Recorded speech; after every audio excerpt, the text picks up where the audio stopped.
Welcome back. This is video number 3, and as promised, I am going to give you some real live examples of different scenarios so that whether you're trying to build a list or whether you're trying to sell a product or whether you're trying to just brand yourself, different scenarios call for different setups and different types of campaigns. So we talked about the blog post earlier, and that's fairly simple. But let's say, for example, that you want to build a list. How do you set things up, right?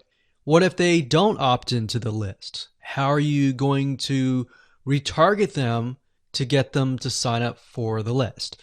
So what you really have to do is you have to get an idea of what you want to achieve. What action do you want? Do you want an email?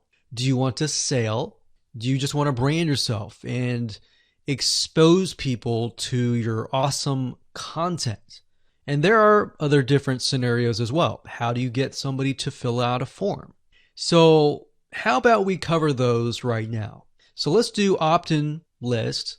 So let me jot this down so we don't forget. So we're going to cover next. So we covered blog post. We're going to cover email opt-in, a sale, and perhaps a branding. Yeah, we actually, blog post is actually branding.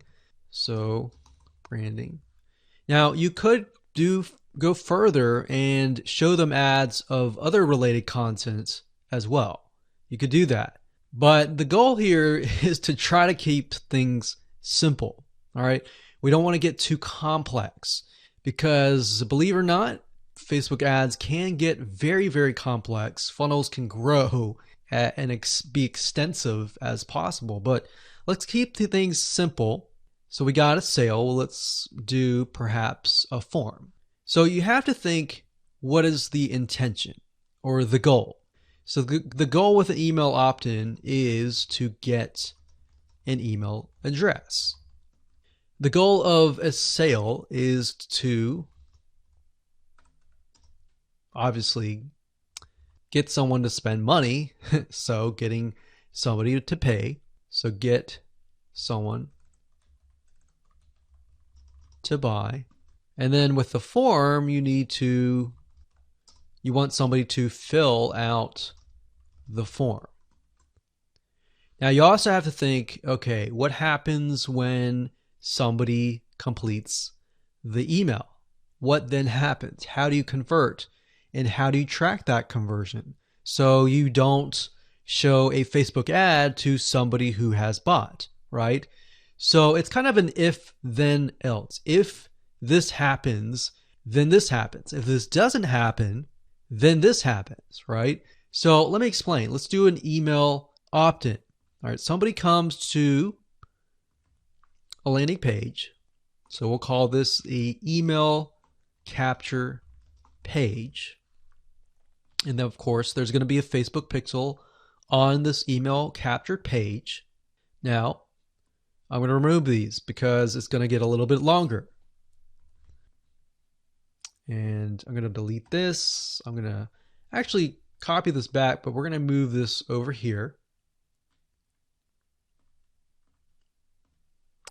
So if they fill out the email, what is after that? All right.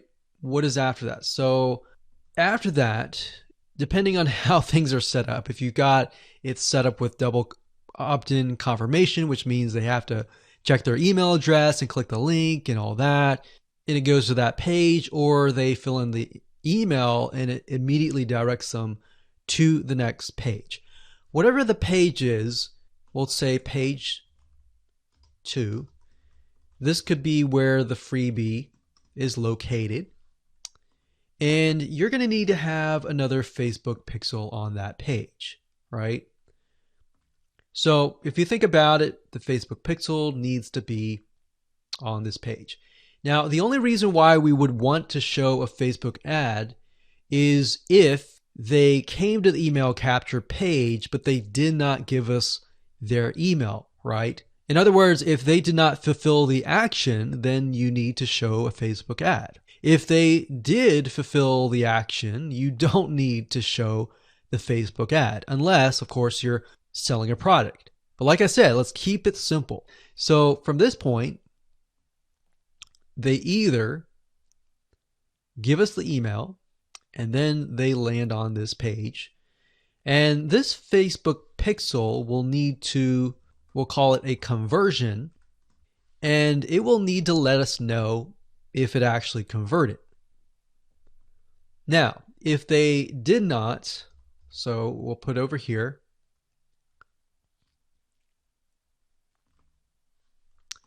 did not give email.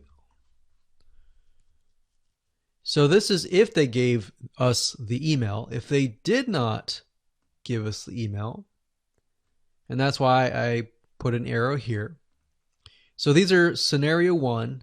So we could actually name this. Let's name this scenario 1.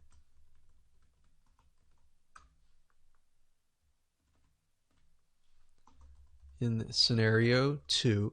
And obviously scenario 2 doesn't have a page or anything. It's just merely they exited this specific page. If that's the case, we want to retarget them, right?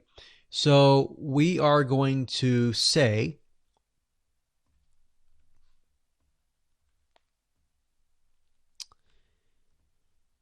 if they did not give us the email, then we're going to put them into a custom audience.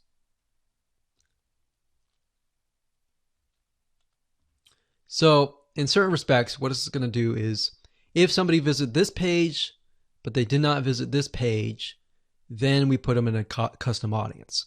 If they visited this page and this page, then we do not retarget them. Now, it's going to be a little bit more easier to understand when I visually show it to you. But I just want to give you a bird's eye view here. So at this point,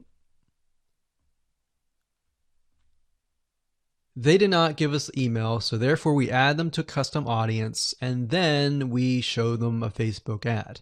Now, we could add those who signed up into another custom audience as well. So let's say we want to build a list, and then we want to retarget them with a lot of great content or a product, for example, that we sell within the email. So different scenarios will require different setups.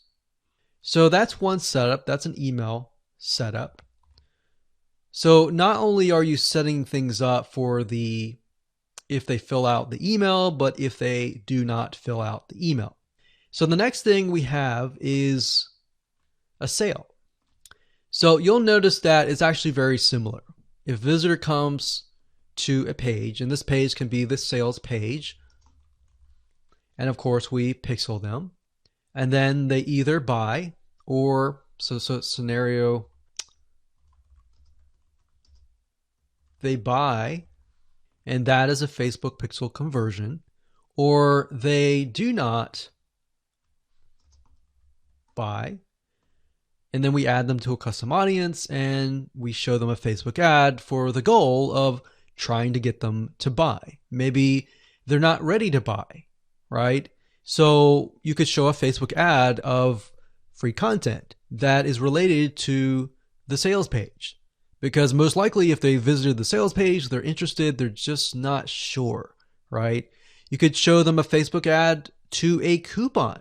So there are many different ways of doing this.